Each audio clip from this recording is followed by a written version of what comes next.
Bom dia, gente! E hoje o nosso papo é sobre ortografia. Isso mesmo, aquelas regrinhas básicas de escrita das palavras da língua portuguesa. Vejam bem, gente, antes de vocês começarem a dizer, vixe, vamos pensar aqui comigo uma coisa. A escrita da língua portuguesa, ela revela no plano do texto um pouco sobre nós. Como assim, Fabiana? Muito simples.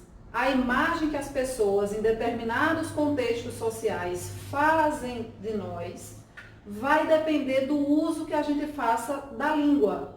Porque como já estudamos em sala, em alguns contextos é exigido que a gente domine o português padrão, o português formal. Imagine um contexto como esse.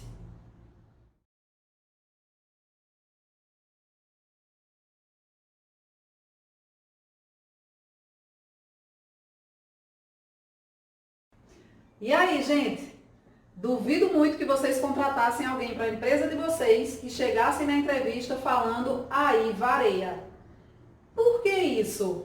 Porque em determinados contextos nós já nos preparamos para receber pessoas que saibam adequar o seu nível de linguagem, que saibam fazer uso do português formal, do português padrão.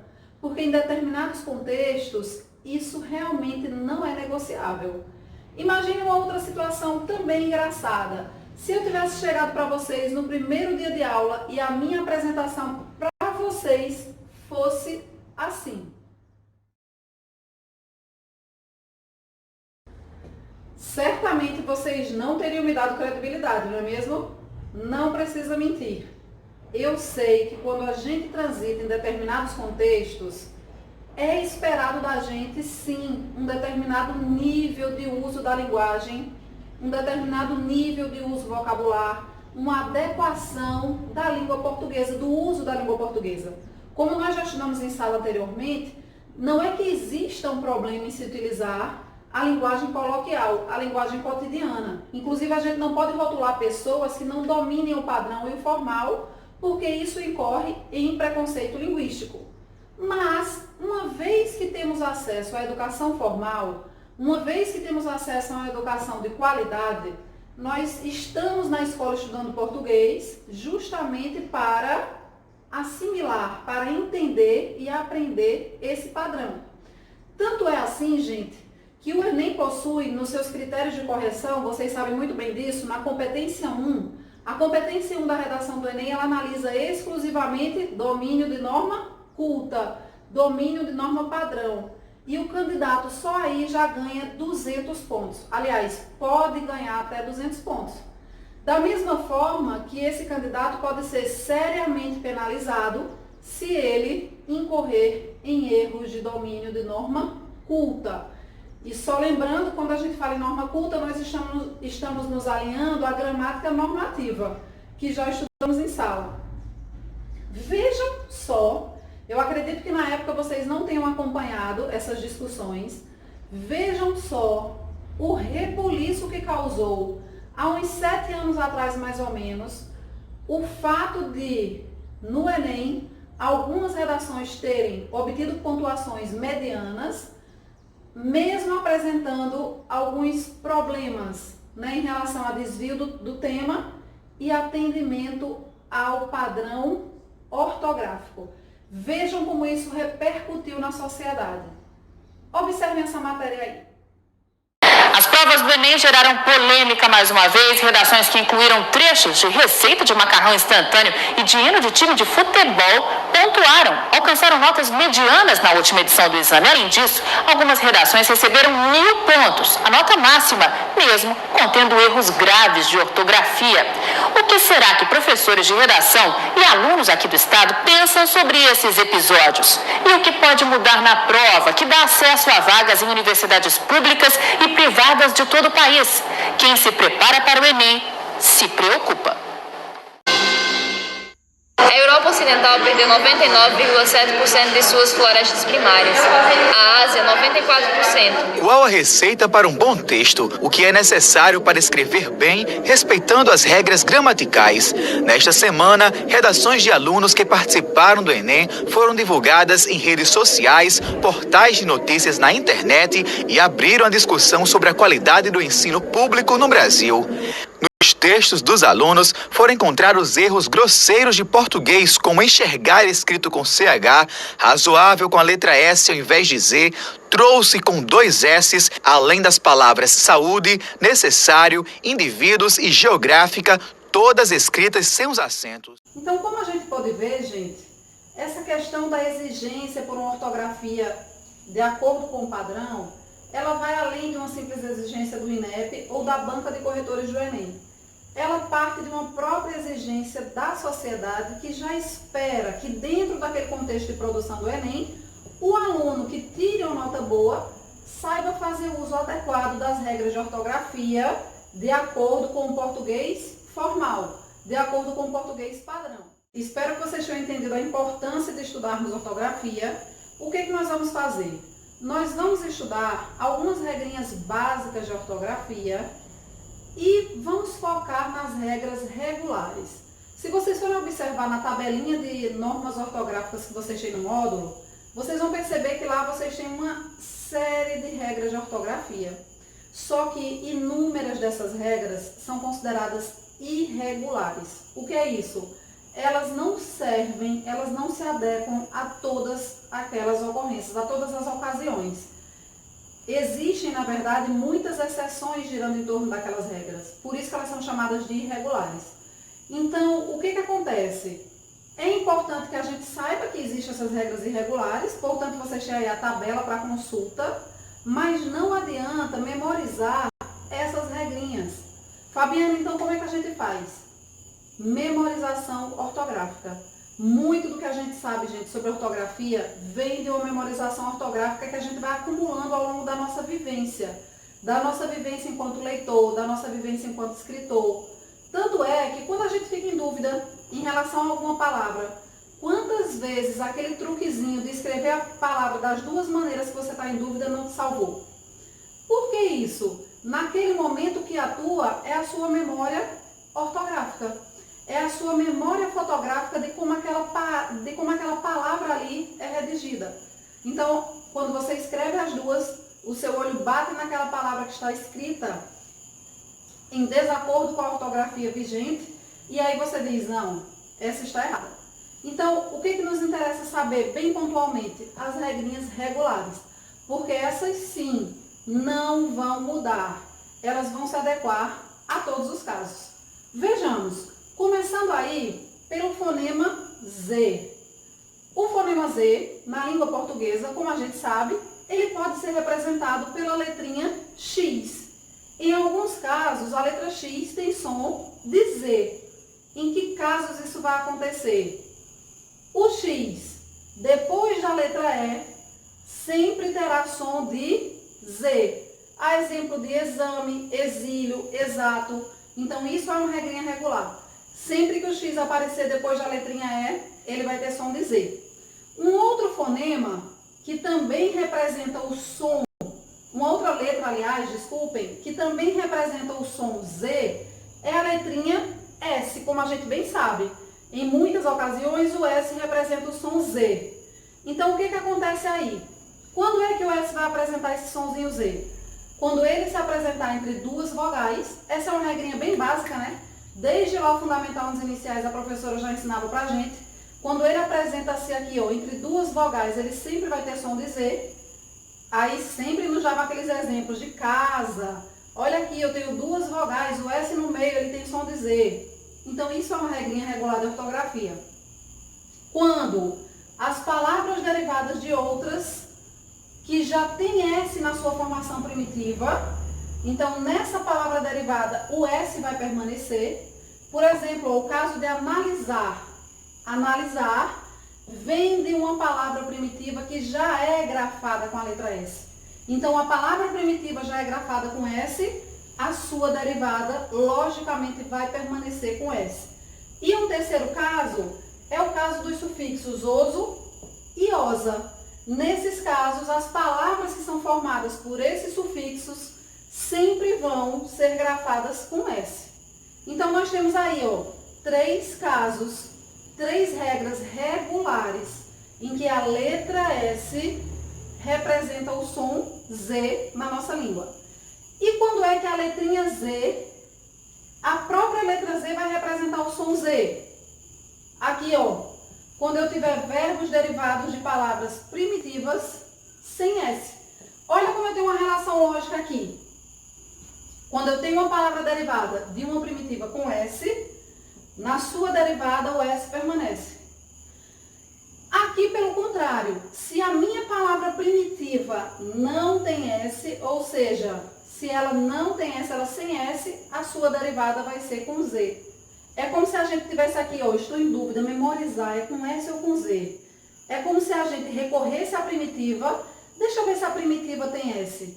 Memória, memória não tem S, então a sua derivada vai ser com Z, certo? Essas regrinhas acabam sendo muito simples e muito lógicas em relação ao fonema Z, nessa dúvida que sempre acontece entre as letrinhas S e Z, né? Quando a gente costuma aí fazer mais confusão, ok? Vamos passar para o caso seguinte.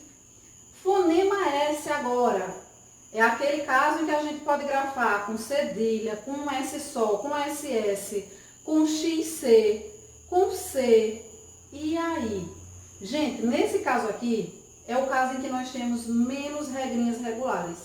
É no caso do fonema S. Nós só temos essa regrinha regular aqui, ó, que diz respeito ao emprego da letra S. Quando é que a letra S ela vai ter som de S? Lembra que eu disse anteriormente? Entre duas vogais ela tem som de Z. Então, logicamente, entre uma vogal e uma consoante, ela vai ter som de S. Aqui também se institui uma questão de lógica. Então, dessa forma, eu tenho aqui, ó, cansado. Um S só, eu tenho consoante e vogal. O S está representando o som de S porque eu não tenho duas vogais. Eu tenho consoante e vogal. Ok? E outra regrinha regular em relação ao fonema S é aqui, ó, XC. Sempre terá um som S. Essa junção dessas duas letrinhas sempre vai ter som de S. Exemplos: exceder, excitar, excelente, certo? Então, essas duas são as únicas regrinhas regulares do fonema S. Quando ele é utilizado, representado pela própria letra S ou por XC. As demais regras vocês podem consultar aí no módulo de vocês na tabela, vocês vão ver que são irregulares, certo?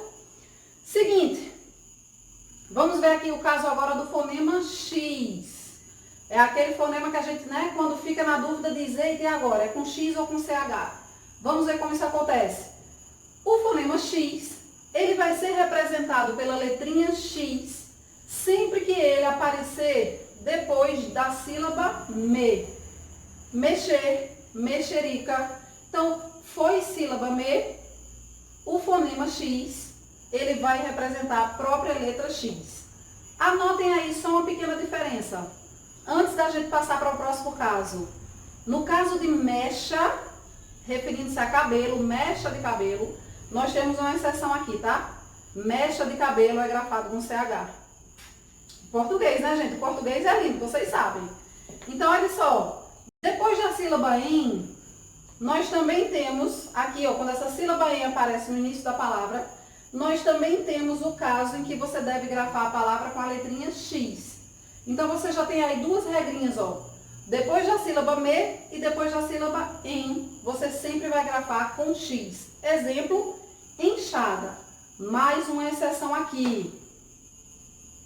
Nesse caso aqui, a palavra encher e suas derivadas também constitui uma exceção, tá? É o único caso em que você vai ter sílaba em, mas encher e seus derivados vão ser grafados com CH.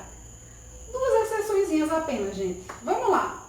E fechando aí o caso de X, representando o fonema X, nós temos o caso em que ele aparecer depois de ditongo. Então, ó, retomando o conceitozinho de ditongo, eu tenho ditongo antecedendo esse fonema X, eu vou grafar com a própria letrinha X.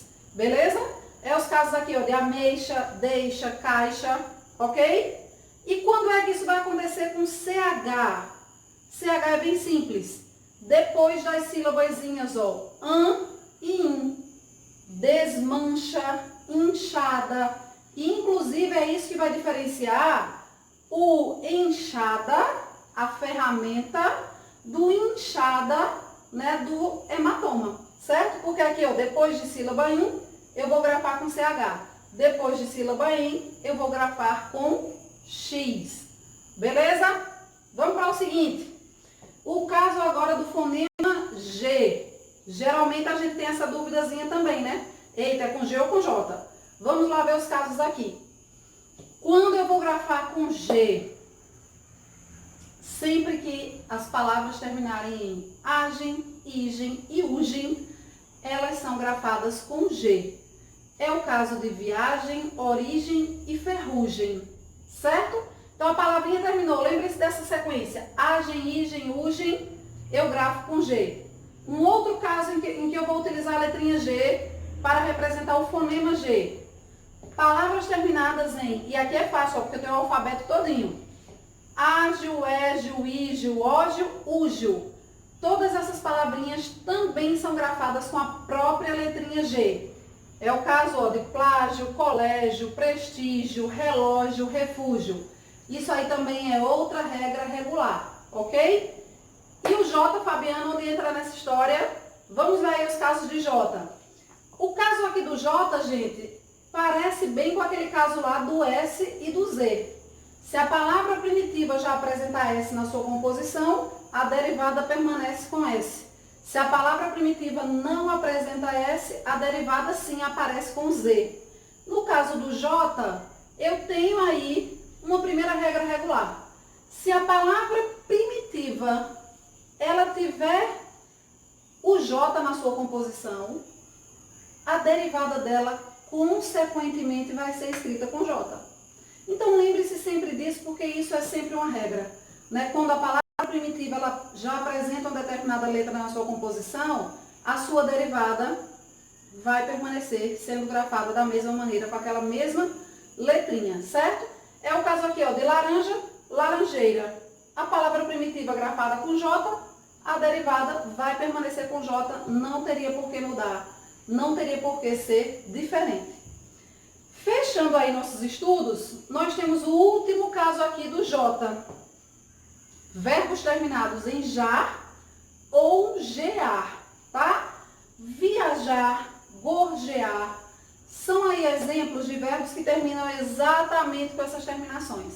Então, a palavra teve essa terminaçãozinha aqui, você sempre vai grafar com J. É por isso, inclusive, gente, que nós temos aqui, ó, viagem, grafada com G, e viajar, grafada com J. Um dia desse, uma prima minha passou uma mensagem para mim para tirar essa dúvida. Ela disse, meu Deus, por que eu não entendo isso? Né? Se são palavras com sentidos muito próximos, por que uma se escreve com G e outra com J? Regra ortográfica. Eu tenho aqui a regra ortográfica que diz, a palavra aqui, ó, é um substantivo terminado em agem, eu devo grafar com G. É um verbo terminado em jar, eu devo grafar com J. Então, por ser uma regra ortográfica, a gente tem que se adequar e obedecer. Ok? Porque isso aqui diz respeito à regra ortográfica vigente. Eu procurei, gente, trazer para vocês da maneira mais objetiva, mais sucinta possível e dentro aí das regrinhas regulares, para a gente poder estudar aquilo que de fato é regra. Tá bom? Nos encontramos no Meet para vocês tirarem as dúvidas de vocês. Vão lá que eu estou esperando. Tchau!